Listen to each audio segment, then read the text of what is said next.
Salut tout le monde, KNT pour une nouvelle vidéo. Aujourd'hui, tout simplement, qu'est-ce qu'on va voir? On va voir les deux nouveaux produits que Apex Trader Funding offre.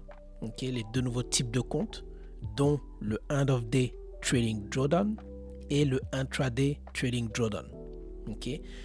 Donc, si vous êtes déjà chez Apex ou si vous voulez devenir client de Apex et avoir un compte évaluation et pourquoi pas aller jusqu'au compte Funded, ce qu'il faut savoir, c'est que la gestion du drawdown entre ces deux types de comptes sont très différentes. Et c'est ça qu'on va voir aujourd'hui dans cette vidéo. Je vais essayer de rentrer le plus rapidement dans les détails et de faire cette vidéo en moins de 10 minutes. Donc, certainement, vous aurez des questions, certainement, il y aura des choses que vous n'aurez pas compris. N'hésitez pas à poser vos questions en commentaire. J'y répondrai avec plaisir. Bon, sur ce, allons-y. En gros, avant de commencer, pourquoi Apex a décidé d'offrir ces nouveaux produits? Tout simplement, c'est parce que la plupart des propres firmes offrent ce type de produit-là. Et la majorité des clients aiment le End of Day Drawdown spécifiquement. C'est l'un des produits qui fonctionne le mieux dans l'industrie des propres firmes. Et donc, tout simplement, Apex fallait qu'il s'adapte. Jusqu'à présent, Apex a seulement offert un type de compte qui est le Trailing Drawdown qu'on connaît tous. Donc, ça veut dire que vous avez un drawdown qui suit la plus haute balance réalisée ou non réalisée sur votre compte évaluation. Et il y a beaucoup de gens pour qui ça ne plaisait pas. Donc voilà. Et puis la seconde raison de pourquoi Apex offre ces deux types de comptes-là, ces deux nouveaux produits, c'est tout simplement parce que beaucoup de gens se plaignaient que les règles étaient trop compliquées, qu'il y avait trop de règles, qu'il y avait trop de... C'était pas facile à lire dans le FAQ, etc. Qu'est-ce qu'ils ont fait? Ils ont décidé d'aller au plus simple.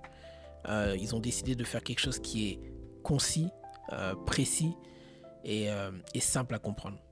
Donc c'est vraiment tout, en fait, cette pensée-là que Apex a mis dans ces deux comptes pour pouvoir ensuite les offrir aux clients. Voilà. Donc ça, c'était vraiment la partie explicative. Mais rentrons dans le sujet. Donc, on va commencer avec le End of Day Drawdown. Donc ça, c'est le premier type de compte. Le End of Day Drawdown. Et en gros, le End of Day Drawdown, qu'est-ce qui se passe? C'est que le drawdown ne bouge pas. En fait, il va uniquement se mettre à jour lors de la clôture du marché. Et ça dépend de votre balance de compte à la fin de la journée. Prenons l'exemple du 50 000. Je vais juste descendre un peu. Prenons l'exemple du 50 000. Si par exemple, vous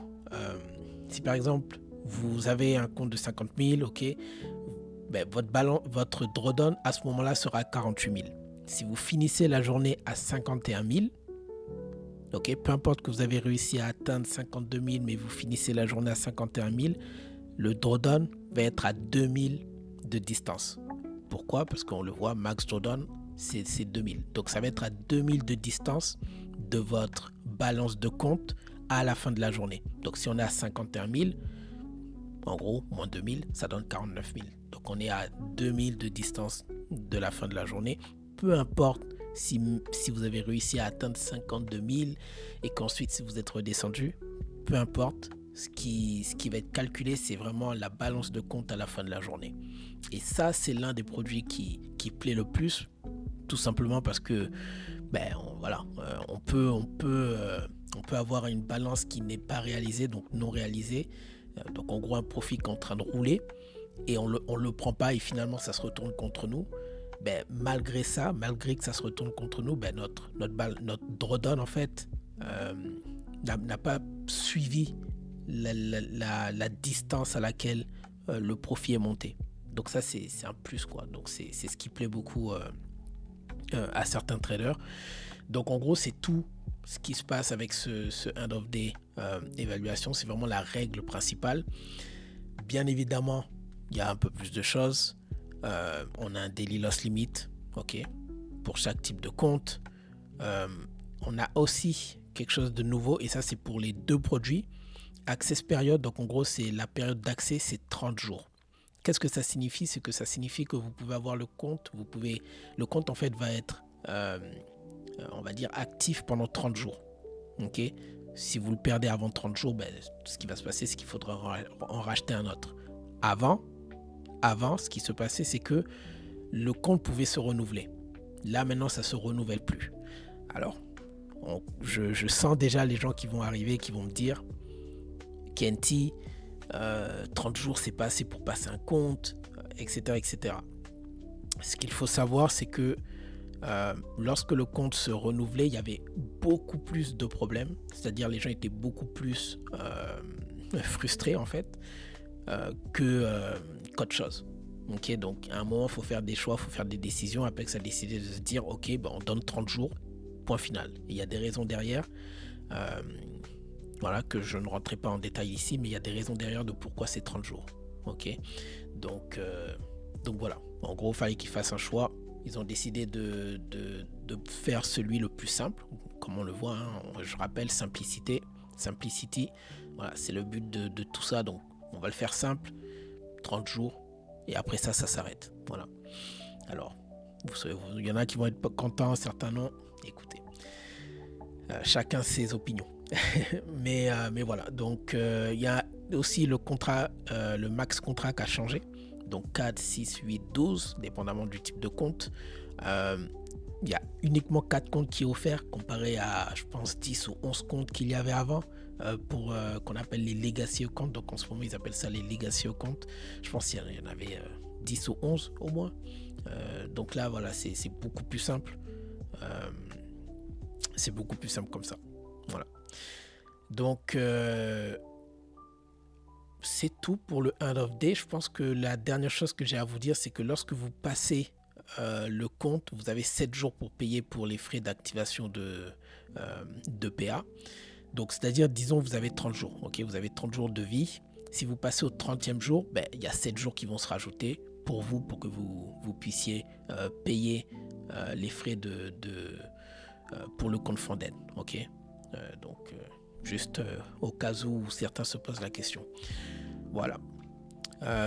Quoi d'autre qui a changé comparé à avant?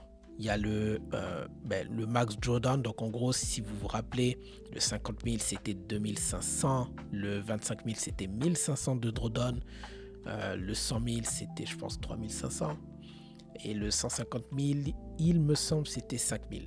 Donc oui, ça a changé, ça a diminué. Je n'ai pas nécessairement la réponse du pourquoi, mais bon, j'imagine qu'avec le daily loss limit qui a été rajouté, je pense que peut-être c'est une mesure de sécurité en plus, je ne sais pas. Sincèrement, je ne sais pas. Mais bon, c'est ce qui est comme ça. Voilà, c'est le nouveau produit, c'est ce qui est là, donc on fait avec. Le nombre de contrats a diminué aussi. Avant, c'était 10 pour le 50 000. Ça a toujours été 4 pour le 25 000. Le 100 000, c'était un peu plus, etc. Donc là, je ne me rappelle plus exactement des chiffres, mais ça aussi, ça a changé. Donc voilà, ça c'est vraiment pour la partie évaluation. Et bien évidemment, il y a la partie PA. Ok, donc la partie performance account. Pour performance account, je vais revenir dessus parce qu'en gros, c'est pratiquement la même chose en fait. Pour le end of day ou pour le intraday, ça va être pratiquement, bien évidemment, il y aura quelques détails de différence, mais ça va être pratiquement la même chose, donc je vais revenir après. On va parler du intraday, trading drawdown. On va pas passer beaucoup de temps parce que celui-là, c'est pratiquement ce qu'il y avait en fait au départ. Ok, c'est pratiquement le même modèle. Il n'y a pas de daily loss limit, donc ça c'est la différence avec le end of day, c'est que celui-là, dans l'évaluation, intraday trading drawdown, dans la partie évaluation, il n'y a pas de daily loss limit. Sinon, tout le reste est le même. Le nombre de contrats, la durée de vie, le temps que vous avez une fois que vous avez passé le compte pour payer les frais de PA. Et aussi les targets, tout ça. Donc ça, c'est exactement pareil que le end of day. Donc je ne vais pas trop perdre de temps. Mais juste pour les débutants, le intraday trading drawdown, en gros, ça signifie que le drawdown, donc c'est-à-dire la limite maximale que vous pouvez perdre sur votre compte, et bien cette limite-là va toujours suivre la plus grosse balance, que ce soit réalisé ou non réalisé au moment où vous tradez. Donc ça veut dire que là, si vous faites 52 000 par exemple en une journée et que vous retombez à 51 000, et bien sachez que là, le drawdown, lui, va pas redescendre. C'est pas comme le end of day drawdown. Le end of day drawdown va recalculer la distance à la fin de la journée. Celui-là, c'est en temps réel. Sauf qu'il ne recalcule pas, c'est-à-dire qu'il ne descend pas. Ça reste à la même distance. Si vous retombez, si vous perdez du profit, ben, ça ne va pas redescendre. Ce drawdown-là ne va pas redescendre. Donc ça, c'est vraiment important de comprendre ces deux différences-là. Est-ce que j'ai quelque chose d'autre à rajouter sur ça? Non, je ne pense pas. Donc là, on va passer au PA. Et pour le PA, ben, en gros, on peut aller avec n'importe lequel parce qu'au final, c'est pratiquement la même chose. Donc, si je vous montre un petit peu, alors la version Funded, etc., ça a beaucoup changé aussi. Ok. En gros, bon, là vous avez, ce qu'il faut comprendre, c'est que il y a plusieurs tiers. Ok. Donc il y a plusieurs levels. En gros, lorsque vous avez un 50 000 ou n'importe quoi, c'est-à-dire il y a un nombre de contrats qui va changer dépendamment de votre level, d'accord, de votre niveau. Donc ça, c'est vraiment, si je clique là juste pour vous montrer, parce que ça ne fait pas beaucoup de sens ce que je suis en train de dire, mais en gros, le nombre de contrats, dépendamment du compte que vous avez, va augmenter en fonction de votre balance de compte. Ok. Donc, je ne vais pas rentrer dans les détails là. Vous pourrez regarder ou mettre pause sur la vidéo, mais c'est vraiment ça la chose principale. Et c'est d'ailleurs pour ça que, si je reviens rapidement sur la première page, il n'y a plus de MAI, ok, et il n'y a plus de scaling. Avant, il y avait le MAI roll, il y avait le scaling roll. Donc, scaling, c'est quand vous ajoutez des contrats ou quand vous dépassez les contrats qui étaient autorisés, etc. Il n'y a plus ça. Pourquoi? Parce que tout simplement, ces produits sont construits autour de ça, déjà. D'accord? Donc, vous ne pouvez pas prendre 6 contrats si vous n'avez pas atteint un certain, pour votre type de compte, si vous avez atteint un certain profit. Donc, voilà. Donc ça, c'est, comme je vous dis, simplicité, c'est vraiment sur ça que Apex s'est concentré. Et je pense que ça fonctionne. C'est plutôt simple. J'aime bien ces tableaux comme ça là où on peut voir rapidement où est-ce qu'on est en fonction de son compte. Oui, il y a un inactivity role, donc en gros il y a un rôle d'inactivité. Donc si vous ne tradez pas dans les 30 jours, je pense qu'il faut trader au moins 2 fois et faire un minimum de, et je vais pas dire de bêtises, je pense 150. En tout cas, si vous cliquez encore une fois ici, vous pourrez avoir un petit peu plus d'informations. Mais c'est ça, pardon, $50. Donc en gros, faut faire avoir au moins 2 journées où vous faites un peu plus que $50 sur les 30 jours. Voilà. Donc en gros, c'est ça. En gros, c'est ça. Voilà un petit peu, qu'est-ce que je pourrais dire? Je pense que le end of day, si je fais rapidement dessus, ouais, ok, non, c'est pratiquement la même chose. Je veux juste regarder. Donc pareil pour le daily loss, j'en ai pas parlé, mais pareil pour le daily loss limit, donc en gros la limite de perte journalière. Ça aussi, ça monte en fonction de la balance de compte. Ok, donc plus la balance de compte est haute, plus votre perte journalière va augmenter. Ok, donc ça c'est la chose importante. Donc c'est pas juste le nombre de contrats, c'est aussi le daily loss limit qui est compris dans ça. Voilà. Donc je pense qu'on a fait le tour, hein. Sincèrement, je pense qu'on a fait le tour sur ces deux produits. Ok. Alors j'ai pas parlé du 50% consistency. Avant c'était 30%, maintenant c'est 50% consistency. Bon, c'est un détail, mais c'est important. C'est-à-dire qu'en gros, vous pouvez avoir des journées un peu plus grosses, en faisant un peu plus de profit que en fait, être restreint. Et d'ailleurs, ça, c'est vraiment bien pour les payouts. Pourquoi? Parce que maintenant, c'est 5 jours. Donc, en gros, vous avez juste à trader 5 jours pour pouvoir demander un payout. Donc, ça, c'est super bien. Donc, en gros, dans ces 5 jours, vous pouvez faire un peu plus d'argent que ce que vous pouviez si vous aviez le 30% de consistency. Il y a un dernier truc que je veux parler, c'est les payouts. Donc, on peut le voir ici, no payout denials. En gros, et ça, je l'ai vu de mes propres yeux, certaines personnes ont demandé déjà des payouts pour le end of day ou le intraday. Et ils ont été acceptés en moins de 4 heures. Donc 3 heures, 4 heures, ils étaient déjà acceptés. Je pense qu'il y en a une personne qui a en moins de 30 minutes, elle a été approuvée pour son payout. Donc c'est extrêmement rapide. Pourquoi? Parce que tout simplement parce que tout est fait de manière automatisée. Donc ça, c'est super bien. Donc voilà, no payout denials. En gros, c'est pas de payout qui est refusé. Donc voilà. Donc ça, c'est réel. Voilà, c'est pas des conneries là, c'est réel. Certaines personnes vont être frustrées parce que je suis pas passé à travers ça là, mais le payout, si on regarde rapidement, que ce soit pour end of day ou pour le intraday, on peut demander que 6 payouts maximum par compte. Donc ça veut dire que après le 6e payout qui est demandé et qui est approuvé, votre compte va être supprimé. Et on ne peut pas demander plus qu'un certain nombre, un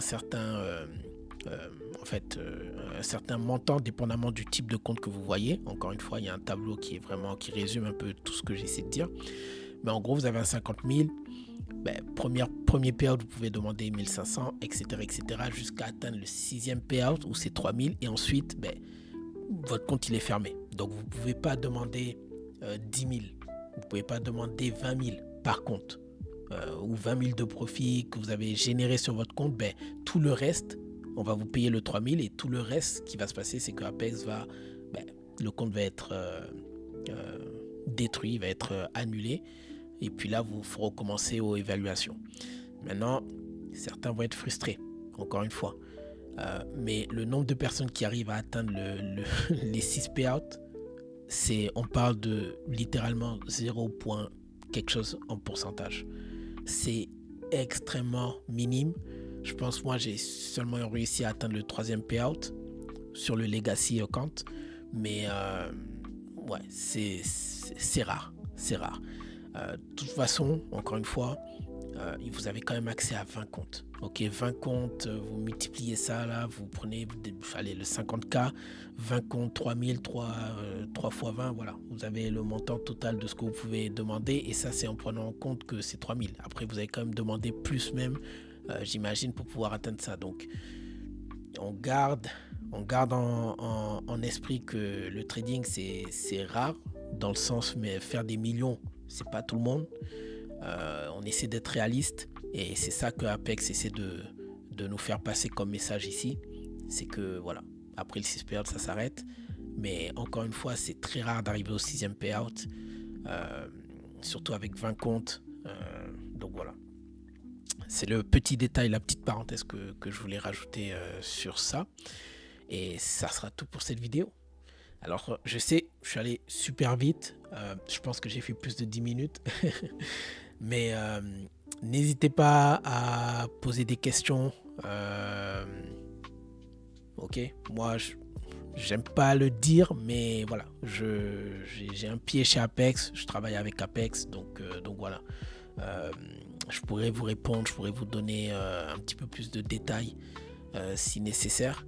Et puis, bien évidemment, partagez cette vidéo et abonnez-vous. Ça va me faire plaisir. Et sur ce, je vous dis à plus tard. See you.